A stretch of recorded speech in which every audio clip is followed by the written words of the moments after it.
పట్టుదల కనపడుతుంది. ఏ కారణము చేత వ్రతభంగము చెయ్యనో, వ్రతభంగము చేసి ప్రాణములు నిలబెట్టుకున్నాడన్న అపకీర్తిని నేను పొందను. అంత పట్టుదల ఉండడం, అలా వ్రతాచరణ చేస్తాను అని చెప్పడం, వస్తున్నది సహజ కవచ కుండలాల కోసము అన్న విషయాన్ని తెలిసి కూడా ఎట్టి పరిస్థితులలో ఇచ్చేస్తాను తప్ప వాటి కోసం అబద్ధవాడి అపకీర్తితో బతకను అనగలిగినటువంటి వాడు బహు తక్కువ ఉంటాడు. అసలు కర్ణుడి కన్నా ఉంటారా అన్నది కూడా అనుమానమే. అంత ధృతి చాలా గొప్పది. అయితే నీకు కీర్తి కండుతా, ఆ కీర్తి కోసం చచ్చిపోతావా అంటావేమో సూర్యభగవానుడా. ఒక్క మాట చెప్తాను విను. కీర్తి ఇచ్చు పుణ్యగతి, కీర్తియ తల్లియుబోలె బ్రోచు, సత్కీర్తియ ఆయువున్ సిరియు, కీర్తి విహీనుడచూ శవంబు, దుష్కీర్తను ఎల్లచేటులను గిట్టి హరించుననండే, తొల్లి భక్తార్తిహరుండు నా బరగు అంబుజసూతి జగద్ధితంబుగన్. ఓ ఇంద్రుడా, నీకు తెలియనిదా? మనిషి సంపాదించుకున్నటువంటి కీర్తి ఏది ఉంటుందో అదే పుణ్యగతినిస్తుంది. ఎందుకంటే లోకంలో ఒక విషయాన్ని చెప్తారు, మనిషి యశో శరీరము అని ఒకదాన్ని పొందుతాడు. భౌతికమైన శరీరము శాశ్వతముగా ఉండదు కదా, భౌతిక శరీరం పడిపోతుంది, యశో శరీరము మిగిలిపోతుంది. ఆయన పేరు అలా కీర్తి వినపడుతూనే ఉంటుంది. బా, మహానుభావుడు ఎంత గొప్పవాడండి అంటుంటారు లోకంలో. ఓ డొక్కా సీతమ్మ గారిని తలుచుకున్నారనుకోండి, మహాతల్లి ఏమి అన్నదానం చేసిందండి అని తలుచుకుంటుంటారు. లోకంలో కీర్తి ఎంతకాలము నిలబడుతుందో అంతకాలము స్వర్గలోకవాసం ఇస్తారు అని.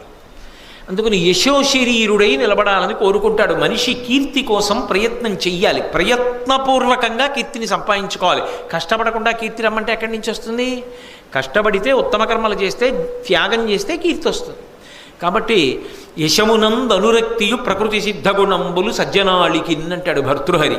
కీర్తి పొందాలనేటటువంటి కోరిక సజ్జనులకు మాత్రమే కలుగుతుంది. ఎంత కష్టపడైనా నేను కీర్తివంతుడనవుతాను తప్ప అపకీర్తి నాకొద్దు అనుకుంటారు.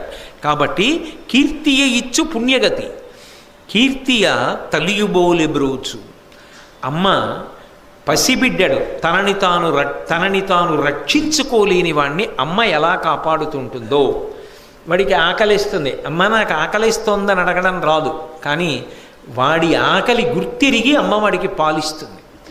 కీర్తి పొందిన వ్యక్తి ఎక్కడికి వెళ్ళనివ్వండి, ఆయన కీర్తి వలన ఆయన అవసరములు తీరిపోతుంటాయి. ఆయన అండి అని ఆ పని చేసి పెడుతుంటాడు. ఆ కీర్తి ఆయన అవసరములు తీరడానికి కారణం. తల్లి ఎలా కాపాడుతుందో ఆయన కీర్తి ఆయనను అలా కాపాడుతుంటుంది. కీర్తియే ఆయువున్, మనిషి కీర్తే మనిషికి ఆయుర్దాయం. ఎందుకో తెలుసా?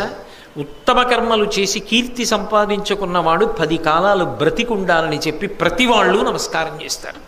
అది సహజం లోకంలో. 10 మందిని ఆదుకునేవాడు, 10 మంది కోసం బ్రతికేవాడు ఎక్కడుంటాడో వాడు 10 కాలాలు బతికుండాలని 10 మంది పూజలో చెప్తారు. వాళ్ళ పూజ వాళ్ళు చేసుకుంటూ ఆయన 10 కాలాలు బతకాలి అని చెప్పుకుంటారు. కొంతమంది తల్లులైతే మా ఆయుర్దాయం కూడా పోసుకుని నాయనా నువ్వు బ్రతకరా అని ఆశీర్వచనం చేస్తారు.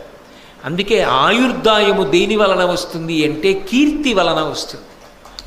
ఆ కీర్తి ఆయువు, సిరియు. కీర్తే ధనం. నిజానికి కీర్తి ఉన్నవాడు పరుసు మర్చిపోయినా వచ్చే బాధ ఏమి ఉండదు. అపారమైన కీర్తివంతుడు అనుకోండి, ఆయన పరుసు జేబులో పెట్టుకోవడం మర్చిపోయాడు.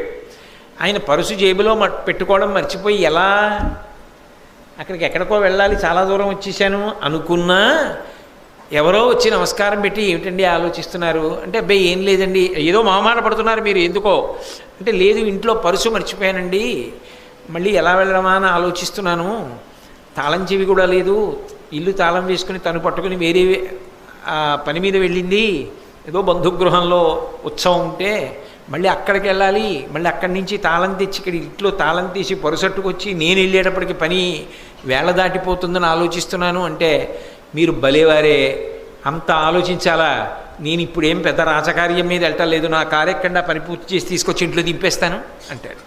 బస్సులో పెడదామను